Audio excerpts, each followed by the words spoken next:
ভাবুন তো, আপনার পাশের বাড়ির কারো ব্যাংক অ্যাকাউন্টে ঢুকে গেল ৩,০০০ টাকা, কিন্তু আপনার অ্যাকাউন্টে এই প্রকল্পের আবেদন একই রাজ্যে, অথচ কারো এলো আবার কারো আবেদন আটকে গেল। কেন? অন্নপূর্ণা যোজনার টাকা কি সত্যি সবার অ্যাকাউন্টে ঢুকবে, নাকি এমন কিছু শর্ত আছে যেগুলোর একটিও আপনার ক্ষেত্রে থাকলে ৩,০০০ টাকা থেকে বঞ্চিত হতে পারেন? আর সবচেয়ে গুরুত্বপূর্ণ প্রশ্ন, আপনার অ্যাকাউন্টেও কি ঢুকবে এই টাকা? আজকের ভিডিওতে আমরা একে একে জানবো কারা পাবেন, কারা পাবেন না, টাকা কিভাবে ব্যাংকে, আর আবেদন বা কেওয়াইসিতে কোথায় ভুল হলে সমস্যা হতে পারে। ভিডিওর শেষ পর্যন্ত থাকুন, কারণ শেষের শর্তটি অনেকের জন্য সবচেয়ে গুরুত্বপূর্ণ। অন্নপূর্ণা যোজনা 2026 সালে যোগ্য মহিলাদের প্রতি মাসে 3,000 টাকার আর্থিক সহায়তার কথা ঘোষণা করা হয়েছে এবং আগস্ট মাসের টাকা আগামী 17ই আগস্ট কিন্তু আপনাদের সকলের ব্যাংক অ্যাকাউন্টে ঢুকতে চলেছে। 17 তারিখে কারা টাকা পাবেন? যাদের 25 থেকে 60 বছর বয়সী মহিলারা এবং যাদের মাসিক আয় 10,000 টাকার থেকে কম এবং পারিবারিক আয় 12 লক্ষ টাকার কিন্তু কম হতে হবে। যে কোনো সংস্থায় কর্মরত শ্রমিকদের পরিবারের সদস্যরাই টাকা পাবেন। 25 থেকে 60 বছরের মধ্যে 3,000 টাকার কম যারা ভাতা পান, যেমন যারা বিধবা ভাতা, বিকলাঙ্গ ভাতা, তারা কিন্তু এই প্রকল্পের সুবিধা কিন্তু পাবেন।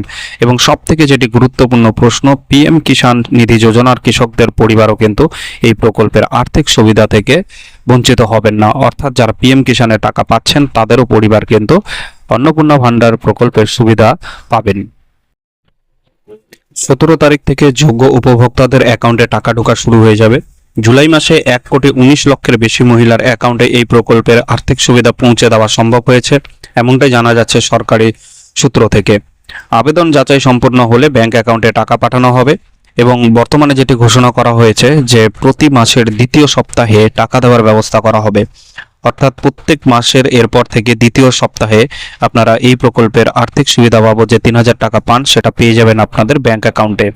এর আগে যেটা ছিল, মাসের শুরুতে এই প্রকল্পের সুবিধা দেওয়া হচ্ছিল লক্ষ্মীর ভান্ডার তথা অন্নপূর্ণা ভান্ডারেরও, কিন্তু গত 2 মাসের সুবিধা 1 তারিখে দেওয়া হয়েছে।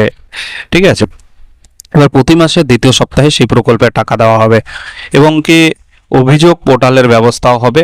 দেখবেন ভিডিও ও মুখ্য সচিব কি বিষয়, এটা কাদের বিরুদ্ধে অভিযোগ হবে এবং আপনি কিন্তু প্রাপ্য টাকাও কিন্তু বঞ্চিত হতে পারে। কি জন্য বঞ্চিত হবে? অর্থাৎ দেখা গেল আপনি 1-2 মাসের টাকা পেয়েছেন, হঠাৎ করে আপনার টাকাও কিন্তু বন্ধ হয়ে যেতে পারে। কেন বন্ধ হবে, কিভাবে বন্ধ হবে, সেগুলো আমরা ভিডিওর শেষে জানাচ্ছি, তাই ভিডিওটি শেষ পর্যন্ত অবশ্যই কন্টিনিউ করবেন। নেক্সট, কারা প্রকল্পের সুবিধা পাবেন না, অর্থাৎ এই বিষয়টি সব থেকে গুরুত্বপূর্ণ। আপনি কিন্তু ফর্ম ফিল আপ জমা দেওয়ার পরেও আপনি কিন্তু এই প্রকল্পের সুবিধা থেকে বঞ্চিত হতে পারেন। এবং সব থেকে যেটি বড় কথা, যে আপনার একই পরিবারে দেখা গেল 5-6 জন এই প্রকল্পের ফর্ম ফিল আপ করেছেন, কিন্তু তাদের মধ্যে দেখা গেল 1-2 জন এই প্রকল্পের সুবিধা পাচ্ছেন, আবার অনেকেও নাও পেতে পারেন। কেন কারা পাবেন না? যাদের মাসিক আয় 10,000 টাকা বা তার বেশি, অর্থাৎ যারা 10,000 টাকার মূল্যের উপরের ইনকামের সাথে যুক্ত, সেই সমস্ত মহিলারা এই প্রকল্পের সুবিধা থেকে বঞ্চিত হচ্ছেন। বার্ষিক আয়ে 12 লক্ষ টাকা বা তার বেশি এবং 25 বছরের কম বয়সী মহিলারা এই প্রকল্পের সুবিধা পাচ্ছেন না, এটা যদিও আগেই বলা ছিল।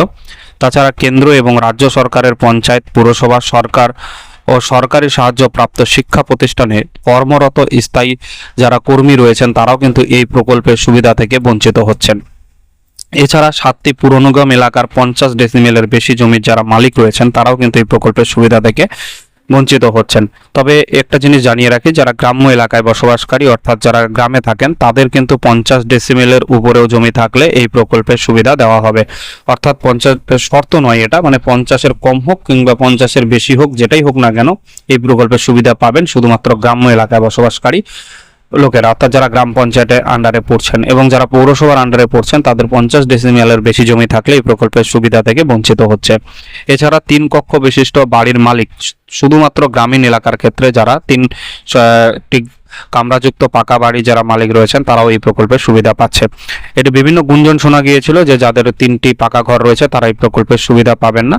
তো গতকাল আমাদের মাননীয় মুখ্যমন্ত্রী সেটি জানিয়ে দিয়েছেন যে এই প্রকল্পের সুবিধা কিন্তু পাওয়া যাবে। অর্থাৎ 12ই আগস্ট তিনি সাংবাদিক সভা করে তিনি কিন্তু জানিয়ে দিয়েছেন। ঠিক আছে, তো এই প্রকল্পের সুবিধা পাচ্ছেন যারা 3টি কামরা রয়েছে তারাও পাচ্ছেন।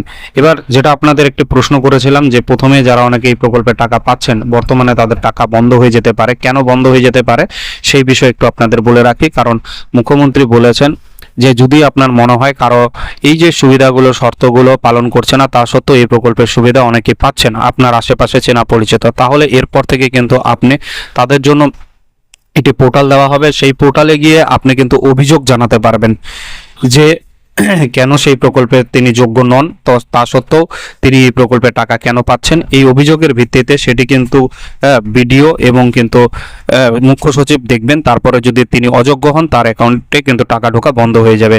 এছাড়া এই প্রকল্পের জন্য আরও কিছু শর্ত রাখা হয়েছে। কেন্দ্রীয় বা রাজ্য সরকার পোষিত সাহায্যপ্রাপ্ত কর্মীদের এই সুবিধা পাচ্ছেন না।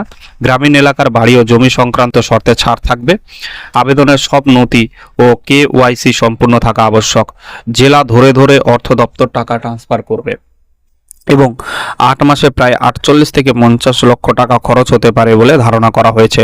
মুখ্যমন্ত্রীর কথা অনুযায়ী যারা যোগ্য ব্যক্তি তারা অবশ্যই এই প্রকল্পের সুবিধা পাবেন, যারা অযোগ্য তারা কোনো মতেই এই প্রকল্পের সুবিধা পাবেন না। তাই যাচাই প্রক্রিয়া নিয়ে উদ্বেগের কোনো কারণ নেই। আপনি যদি যোগ্য হন অবশ্যই এই প্রকল্পের টাকা আপনি পাবেন। তাই বাড়িতে যদি 25 থেকে 60 বছর বয়সী কোনো মহিলা থাকেন যিনি অন্নপূর্ণা যোজনার জন্য আবেদন করেছেন, এই ভিডিওটি অবশ্যই তাকে দেখান। কারণ 3000 টাকা পাওয়ার বিষয়টি শুধু আবেদনের উপরে নয়, আপনার যোগ্যতা, ভেরিফিকেশন এবং ব্যাংকের তথ্য, এই 3টি বিষয়ের উপরে গুরুত্বপূর্ণ। আর আপনার আবেদন যদি এখনো পেন্ডিং থাকে তাহলে আতঙ্কিত না হয়ে আগের কারণগুলো জানুন। কারণ টাকা আসবে কিনা তার চেয়েও গুরুত্বপূর্ণ হলো আপনার আবেদনটি ঠিক আছে কিনা। ভিডিওটি ভালো লেগে থাকলে একটি লাইক করুন এবং এমনই সরকারি প্রকল্পের গুরুত্বপূর্ণ আপডেট পেতে চ্যানেলটি অবশ্যই সাবস্ক্রাইব করুন। ধন্যবাদ।